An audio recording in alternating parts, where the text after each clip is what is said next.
Vamos falar sobre Shavuot essa semana. Shavuot começa nessa quinta-feira à noite, sexta-feira pela manhã o Shacharit, onde vai ter a leitura dos 10 mandamentos do livro de Shemot. E depois, no Shabat, no segundo dia de Shavuot. Para aquele que faz só um dia, logicamente, que já nesse Shabat, ele vai ler a Perashá desta semana, não mais a segunda segundo dia de Shavuot. Bom, Shavuot, na Torá, não é marcado a data fixa dessa festa de Shavuot. Ela tem alguns nomes: Hag HaTzir, a festa chamada colheita, Hag HaBikurim, a festa das primícias, Hag HaShavuot, a festa das semanas. Mas é interessante notar que a palavra Shavuot quer dizer semanas. Mas também tem a palavra Shevuah. Shevuah quer dizer juramento. Então, lá em Paralipômenos, em 2 Paralipômenos, capítulo 15, versículo 15, lá fala sobre o rei Assa, que veio depois de Jehoshafat. Então, desse rei, ele faz justamente nesse terceiro mês, que é o terceiro mês da saída do Egito, como eu disse, Sivan, uma Shevuah com o povo de Israel, para ter a conexão com Deus. Isso demonstra o caráter dessa festividade, como a gente vê pelos nossos sábios, como Matan Torá, o dia do recebimento da Torá. Como a gente vai ler na quinta-feira, o capítulo 19 de Êxodos, de Shemot. Lá fala, Barot, Shachelishi, no terceiro mês que a gente saiu do Egito, chegamos em Refidim, em alguns lugares, Bayom Azê, Baal, Midbar, Sinai, neste dia vieram até o Monte Sinai, chegamos no terceiro mês. Daí Deus fala com Moshe Rabbeinu, praticamente no dia seguinte. Depois Deus pede as coisas para Moshe Rabbeinu, isso fala para o povo. O povo diz, Naaseh Venishma, a gente vai cumprir, vai ouvir o que Deus quer falar. Aí Deus ordena para Moshe falar ao povo que a gente se preparasse por 3 dias de purificação, que Deus ia realmente chegar no Monte Sinai. Aí viram o Monte Sinai fumegando, os sons do shofar. E aí então tem a teofania, a revelação de Deus no Monte Sinai. Todo o povo ficou ao pé do Monte Sinai, os Kohanim num patamar um pouquinho mais, e depois subiram mais ainda o Aharon, e também, logicamente, o Mesharet Moshe, que era o Yehoshua, e depois ficou no ponto mais alto, o Moshe. E assim o Deus fala os 10 mandamentos. Então, o primeiro mandamento, Anoki Hashem Elokecha, Asher Hotzeticha, Me'eretz Misraim, e Beit Avadim. Eu sou teu Deus, e te tirei da casa dos escravos, da terra do Egito. O que é importante, então, esse primeiro mandamento? O primeiro mandamento está dizendo quem é o Deus. Quem é esse Deus que a gente reverencia, que a gente venera, que a gente adora? Cada um pode querer dizer, eu sou esse Deus que te tirou lá do Egito. Como depois aconteceu na época do bezerro de ouro. E disseram, ele é Elohim Israel.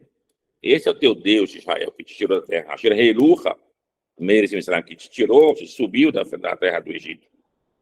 Então, na teofania, Deus fala abertamente isso. E aqui tem uma pergunta do livro do Kuzari. Kuzari é um livro muito importante, escrito mais ou menos no século 9 ou 10, onde o Raham, que escreveu na Espanha, ficou sabendo que tinha um reino judaico entre os casaros. Era um povo, ia lá e se converteram ao povo de Israel, ao judaísmo. Então lá é relatado como que o rei lá dos casaros veio a ter realmente a sua conversão ao povo de Israel. Então ele relata que ele teve uns sonhos, que no sonho dele um anjo aparecia falando com ele, dizendo, teus pensamentos, as intenções são boas, mas tuas ações não são boas. E ele entendeu, então, que a ação dele como um devoto, como uma parte religiosa, não estava correta. E na época dele já tinha as três religiões: o judaísmo mais antigo, o cristianismo e depois o islamismo. E ele chamou cada um deles para saber como é que eles definiam a divindade, para que eles definiam a sua religião. Quando ele chegou com o Raham Yehudi, com o sábio judeu, ele perguntou: em que Deus vocês acreditam? Aí o Raham Yehudi disse: nós acreditamos no Deus que nos tirou da terra do Egito.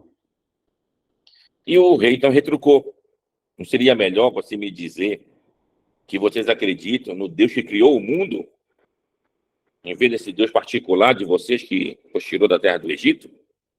Aí disse o Raham Yehudi, o sábio judeu: sim, esse Deus é o mesmo, aquele que criou o mundo lá e o que nos tirou do Egito. Mas o que criou o mundo lá, ninguém estava lá, ninguém viu, não tem testemunha. Mas aquele que nos tirou da terra do Egito, no mínimo 600 mil pessoas estavam lá, sem contar com mulheres, sem contar com crianças, sem contar com idosos. E todos eles, quando chegaram agora no pé do Monte Sinai, testemunharam, eles ouviram essa voz do Eterno ao falar os 10 mandamentos. E aqui o Talmud vai nos comentar: foi falado 10 mandamentos, os 10 inteiros, por próprio Deus? Então aqui tem duas opiniões dentro do Talmud. Uma vai dizer: sim, Deus falou 10 mandamentos inteiros. Outra vai dizer: não, Deus falou. Quando chegou depois do segundo mandamento, o povo tremeu de medo. Então, aquilo que a gente vai ler mais adiante, que disseram para Moshe: não, Moshe, vai lá, fala com Deus, que Deus te falar, a gente vai cumprir. Mas a gente não quer ouvir do próprio Deus para que a gente não morra. Essa perachá, mais adiante está escrito isso lá. E como os primeiros 2 mandamentos estão na primeira pessoa, então é o Deus falando. Já a partir do terceiro mandamento, está na terceira pessoa, é o Moshe relatando. Então, Deus teria falado justamente os 2 mandamentos e os outros foram por Moshe. Por esse motivo, a gente tem aqui a palavra Torá. Quanto dá em números a palavra Torá? Ora, nós temos 613 mandamentos na Torá. Isso é contabilizado quantos sivuim, quantas, digamos assim, ordens, que são as mitzvot, que Deus nos ordenou, lendo desde Bereshit até o final de Devarim. Dá 613. E a palavra Torá? Olha, o Tav é 400. O Resh é 200. Já temos 600. Aí tem o Vav, é 6. O Re é 5, 611. Sim, 611 que o Moshe Rabbeinu falou para o povo. Agora, com mais os 2 que a gente vê aqui dos 10 mandamentos que Deus, o próprio Deus falou, e completa os 613 mandamentos. Que se chama Torá de Moshe, Torá de Moisés. Torá de Moisés são 611. Agora, com mais os 2 mandamentos que Deus falou, aqui dá os 613. Bom, então, quando chegar na quinta-feira à noite, a gente vai para a Esnoga, faz o arbit, vai ler o Salmo 68, que é o Salmo de Shavuot, que fala lá sobre o Sinai. E depois desse Salmo, você vai ler o arbit de Shavuot, que é um arbit de Yom Tov. Quando você for ler a Amidá, é a Amidá de Shalosh Regalim, que são Amidot iguais, tanto a de Pesach, de Shavuot e de Sukkot. E quando for mencionar a festividade, só muda o nome da festividade. Se for em Pesach, vai dizer Hag HaMatzot. Se for em Shavuot, Hag HaShavuot. Se for em Sukkot, Hag HaSukkot. Mas o conteúdo das orações dessa Amidá, ela é a mesma. Quando acabar a Amidá, aí se tem o Kadish de Kabal, se leiam mais um salmo, Shir Hamalot Zamarti, deve ser o salmo 127, se não me engano, são daquele Shir Hamalot. Depois vem a lenda Lechaber, e depois vem Igdal. partir daí, tu vai fazer o Kiddush de Yom Tov. Aqui do Kiddush de Yom Tov, tu vai fazer um Hamotzi. Usa-se Halot, Merubaot, ou seja, umas Halot mais arredondadas. Não é obrigado, mas seria melhor isso. Lembrando o Lechem Mishneh, aqueles 2 pães que eram ofertados na época do templo para a festa de Shavuot. Bom, aí alguns fazem o mel dado. O que é mel dado? Mel dado é uma palavra que está espanholada, utilizada pelos judeus que moravam, nossos avós que moravam lá na Espanha e Portugal, na Península Ibérica. E a palavra era como se fosse melodiar. Melodiar, outra melodia, então meldar, mesma coisa. Então, quando a gente saiu de lá, essa palavra continuou mesmo no Marrocos, ela continuou até na Turquia, por aqueles judeus que falavam o espanhol, chamado de ladino. Então, até hoje, nossas comunidades chamam de meldado. O que é o meldado? E vão passar, então, a noite inteira fazendo um estudo da Torá, noite de Shavuot. O que eles vão ler? Vai se ler todas as Parashiot, mas tem um livro específico para isso, chama Tikkun Leil Shavuot. Então, nesse livro específico, tem todas as Parashiot, mas em compacto. Tem a parte primeira da Perashá de Bereshit e a parte final de Bereshit. Depois a parte primeira de Noah e a parte final de Noah. E assim vai. Isso vai passar lendo no começo da noite. Quando chegar depois, tu vai ler o Sefer Terrilim. Tu vai ler aí o livro de Terrilim. Isso já a partir de meia-noite. E quando chegar lá para as 4h30, 5 da manhã, você já acabou, aí tu vai começar realmente a tefilar. Aqui vem uma pergunta. Tá, eu faço isso, com certeza é um mérito muito grande, mas quando chegar na tefilá, eu começo 5, 5h30, e quando chegar na leitura do 10 mandamentos, lá para 6h30, 7 horas da manhã, eu devo estar com o olho assim, né? Aquele sono. E muitos ficam dormindo pelas nogas. A pergunta agora é, valeu o sacrifício ter ficado a noite inteira e, de uma certa maneira, perder, ou então dar menos ênfase para a parte principal de Shavuot, que é a leitura dos 10 mandamentos? Então, cada comunidade tem que ver isso daí, o que vale melhor. Na nossa comunidade aqui, da nossa sinagoga, a gente viu, com a experiência, que vale a pena a gente não fazer esse meldado, mas, em compensação, fazer uma tefilá forte no dia seguinte, para que a gente possa ler com os ta'amim, com todas as melodias pertinentes ao dia de Shavuot, e assim ler os 10 mandamentos. Então, se ler os 10 mandamentos em Ta'am Elion, a gente chama Ta'am Elion. Uma vez deu uma confusão na nossa sinagoga aqui, sem ser a sinagoga minha, sem a sinagoga que eu frequentava. Quem foi ler os 10 mandamentos nesse dia foi ler o Tarton, uma leitura em melodia baixa. Não é assim, tem que ler em melodia alta. Então, quando você vê, por exemplo, o Ta'amim, que são os Ta'amim, aquelas pautas musicais que ficam ora embaixo das palavras, ora em cima das palavras. Estão embaixo das palavras, Ta'am Tarton, melodia baixa. Que está em cima, chama-se Ta'am Elion, a melodia alta. Então, para esse dia, tem que fazer só o Ta'am Elion, a leitura dos mandamentos. E o número de versículos, ele é mudado na leitura dos mandamentos com Ta'am Elion. Vai ter menos versículos dentro dos mandamentos. Bom, vamos tentar reprisar de cabeça os 10 mandamentos. Primeiro, Anochi Hashem Elokecha, Shelo Seticha, Mibet Avadim, Beres Mitzrayim. Eu sou teu Deus, te tirei da casa dos escravos, da terra do Egito. O segundo, Lo Yelechai Elohim Akerim. Tu não vai ter outros deuses além de mim. Nem em cima nos céus, nem embaixo na terra, nem embaixo d'água. Então, esse é o segundo mandamento. O terceiro, eu não posso levantar o nome do Eterno em vão. do Tissá Shem Hashem Lashav. Aí vem o quarto, Zahor et Yom HaShabbat lekadesho. Lembra-te do dia de Shabat para santificá-lo. Para santificá-lo. Aí vem o quinto, Kabed Tavicha Vetimecha Leman Yarihun Yamecha. Respeita teu pai e tua mãe, para que se prolonguem teus dias sobre a face da terra.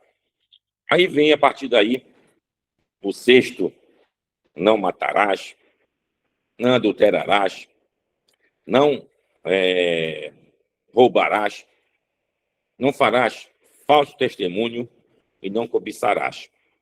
Então, aqui nós temos o que são os 10 mandamentos da Torá. Então, isso aqui é a base da lei, realmente, é isso daqui.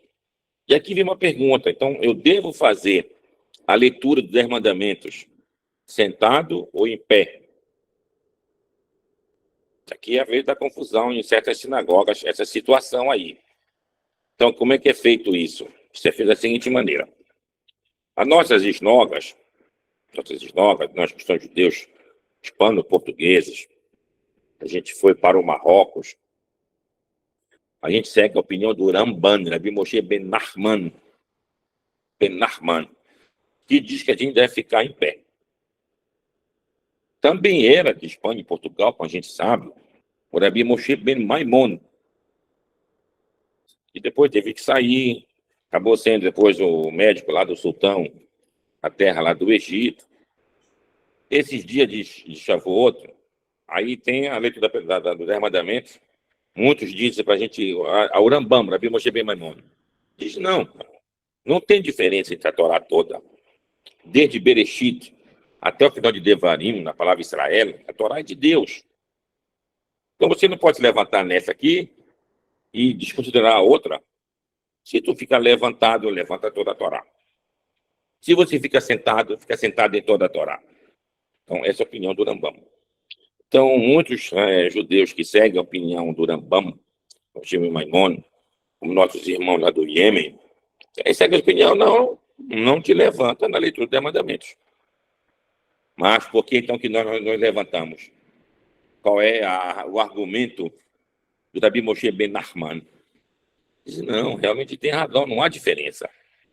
Mas quando a gente recebeu entrar no Monte Sinai, a gente estava em pé ou sentado? Estava em pé. Então, faz igual como nossos pais estavam lá no Sinai, quando a gente ouviu lá os 10 mandamentos. Estava em pé. Então, por esse motivo que a gente fica realmente em pé durante a leitura dos 10 mandamentos. Nesse momento, a gente cobre a nossa cabeça com talete. É importante a gente frisar que só quem cobre a cabeça, geralmente, numa tefilá normal, são os Talmidei Chachamim. A pessoa que é considerada como uma pessoa muito sábia, um grande sábio, então ele está na esnoga, ele cobre a cabeça dele. Nós que somos pessoas, digamos assim, mais simples do povo, a gente não cobre essa cabeça com talete.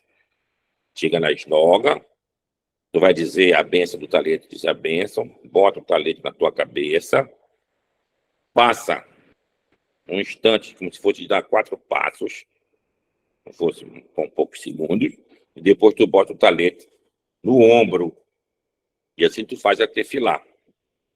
Quando chegar na leitura dos 10 mandamentos, nesse momento, quando for chamada aquela pessoa que está respondendo a leitura dos 10 mandamentos, então todos vão botar o talete sobre a cabeça, e aí o Rafam lá vai proceder à leitura. Da mesma maneira, quando tiver o toque do shofar, a gente também cobre nossa cabeça com talete, para que a gente possa ouvir o shofar. Também, quando tiver um cohen na sinagoga, e ele for proceder à bênção dos Birkat Kohanim, dos sacerdotes, ele faz com a mão assim, com o talete em cima dele, com todo o carralo na esnoga também se cobre a sua cabeça com o talete. Fora isso, a gente não deve cobrir a cabeça com o talete. Você bota no talete na cabeça na beirachá, depois passa o talete para o ombro. E essa é a extensão da kippá. A gente usa a kippá, que a kippá é como se fosse uma extensão do talete. Então, isso é feito em Shavuot. Outros minhagim, muitos costumam comer nessa noite de Shavuot, antes de fazer o jantar completo, de comida mesmo, alimentos de leite. Pode ser um copo de leite, pode ser um doce de leite, porque representa para nós como se fosse o início do povo de Israel. A gente ainda não conhece a lei diretamente, assim igual uma criança. Mas isso é só um minhag, isso não é uma obrigação. A obrigação é fazer o kiddush, depois do kiddush você vai e lava as suas mãos e fazer o hamotzi. Acabando o hamotzi, faz a tua seudá. Na seudá, quando acabou a seudá, tu vai fazer o Birkat Hamazon. Aqui tem uns situações assim. Ao fazer o hamotzi já engloba todos os alimentos. Todos os alimentos. Mas aí vem umas perguntas. Tá, depois que eu fiz meu jantar, vai ser servido uma sobremesa. E vai ser umas frutas. O hamotzi que eu fiz vai cobrir também a bênção dessas frutas? Ou então eu fico obrigado a dizer as berachot dessas frutas na hora da sobremesa? Então, essa é uma pergunta halárrica. E ela tem uma discussão rabínica sobre se deve dizer ou não dizer. Por isso que muitos fazem essas berachot antes do hamotzi. Então, eu acabo o kiddush, eu me sento na mesa, aí eu tomo uma azeitona e faço a berachá dela boré, feri, haetz. Depois pego algo, pode ser uma verdura, pode ser uma cenoura, e digo a berachá dela boré, feri, adamá. Depois, em geral, se toma um pedaço de ovo e digo Shehakol, Nihya, Bidvarô. E a partir daí, vou fazer o hamotzi. Faço o hamotzi. Dessa maneira, quando chegar na hora da sobremesa, já não estou mais obrigado a fazer bênção alguma. Aquela dúvida que a gente ficou pela halakha, não, eu já fiz a bênção aqui antes do hamotzi. E quando eu for fazer o Birkat Hamazon, poter kulam, ela absorve todo mundo dentro daquela berachá final. Então, não se esqueça novamente o processo. Chega na tua casa ou na tua esnoga, acabou o arbit, vai fazer o kiddush. Kiddush começa. Ele, moadei, mikrai kodesh, tegrou também, bom Adam, savli, maranan. Aí diz a bênção. Baruch atah Hashem, Elokeinu melech haolam, borei, seri, hagefen. Aí tu diz a parte continuada do kiddush. Quando acabar o kiddush, Jeheiano, Viquiemano, Regiano, Lazemanazê. Aí tu senta e bebe o vinho e dá para os participantes que estão lá junto contigo. A partir daí, tu lava as mãos, não precisa ser alternado, 1, 2, 3, 1, 2, 3. E diz a Berachanit Latedai. Aí pega os pães, os 2 pães, não troca eles, não faz em Shabbat, continua os 2 normalmente. Tu pega o de cima e come ele. Quando é em Shabbat, tu pega os 2 pães, tu não vai pegar o de cima, tu pega o de baixo. Então, antes da berachá, tu muda. Por que faz isso? Shabbat. Porque não se esqueçam que em Shabbat, o maná caía quantas vezes na sexta-feira? 2 vezes. Uma pela sexta-feira e a outra pelo Shabbat. Então, os 2 pães, representando aqui os 2 maná. Qual é o do Shabbat? Esse ou esse? Esse. Primeiro de sexta-feira, tá claro. O segundo, esse é de Shabbat. Tu pegar esse aqui.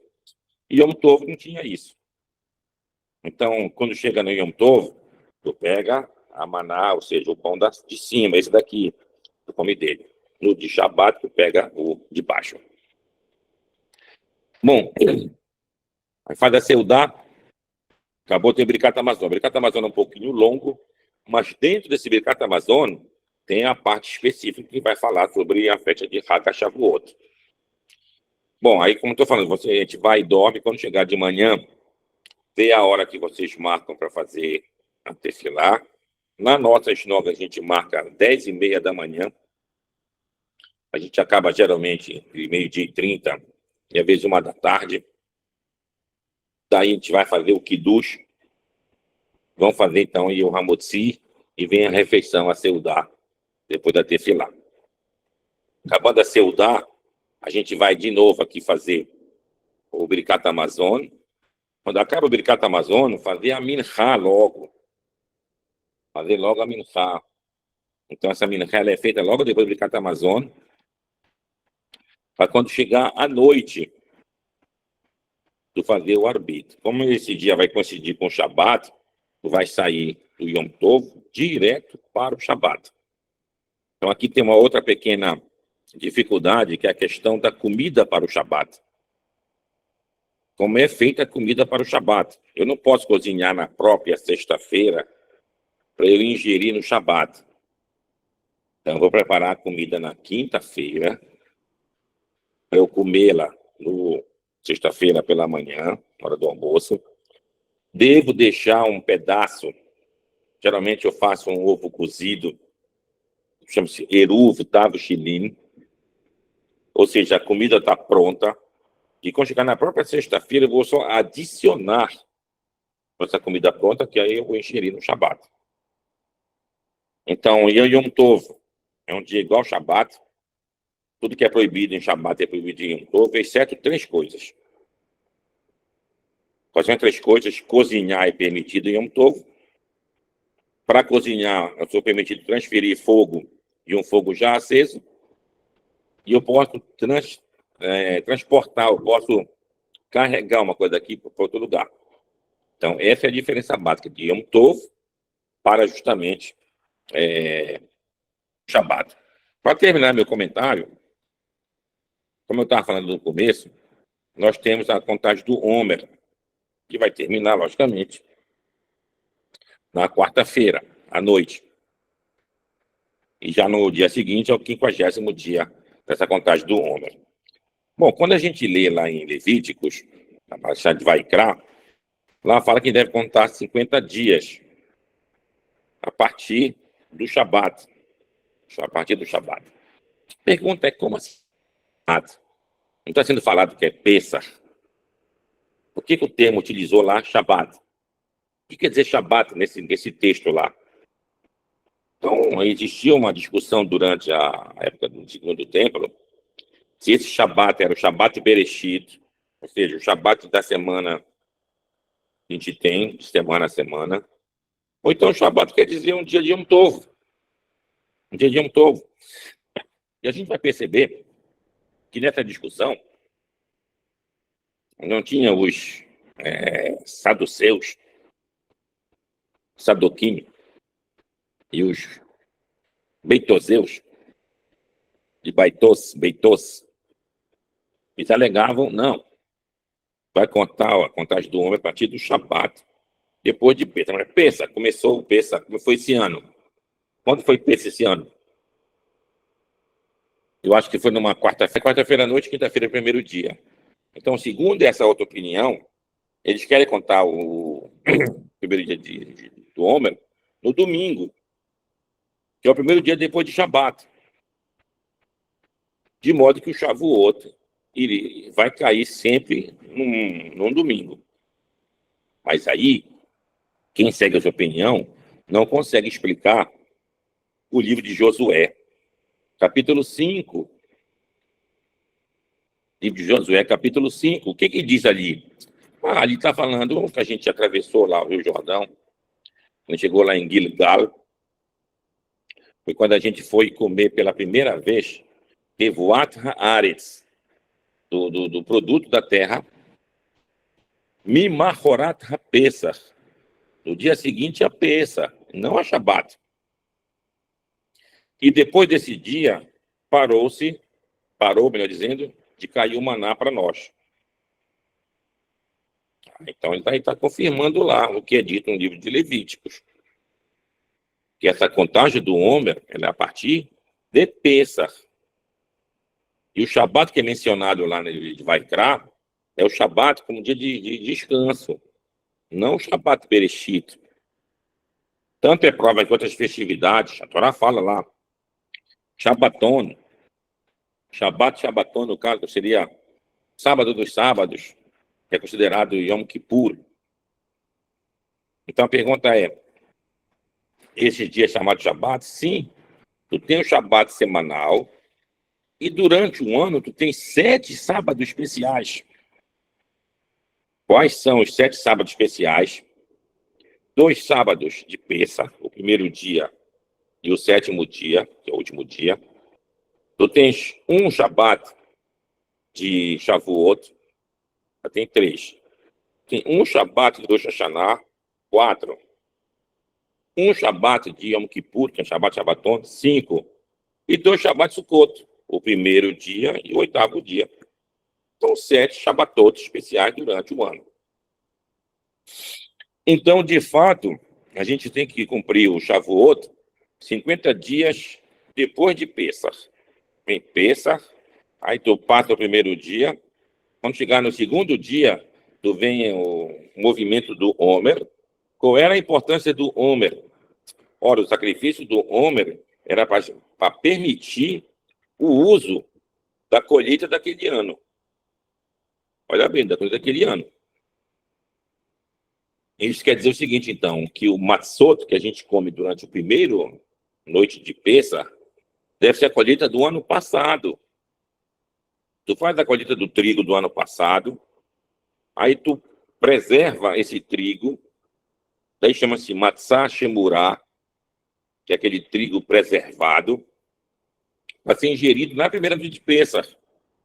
Que eu não posso pegar da colheita do mesmo ano. Isso chama-se Hadash. Então, quando é que eu vou permitir que eu possa pegar da colheita do mesmo ano? A partir do Homer. Então, o Homer é levado aqueles feixes, no caso de cevada, para que permitisse justamente a colheita daquele ano, o usufruto da colheita daquele ano. E quando chegasse em Shavuot, aí era a conclusão final. Aí eu teria, então, além de uma oferta ainda também de Hametz, teria oferta de outros pães fermentados, tá, do trigo desse mesmo ano que foi colhido. Então, isso de fato ocorreria quando? No segundo dia de Pêssar, Mimachorat HaPessar, no dia seguinte ao Pêssar. Então, Shavuot é um dia que a gente se preparou desde Pêssar, a gente veio contando dia a dia a contagem do Homer, ou seja, aquela ansiedade para que esse dia chegasse.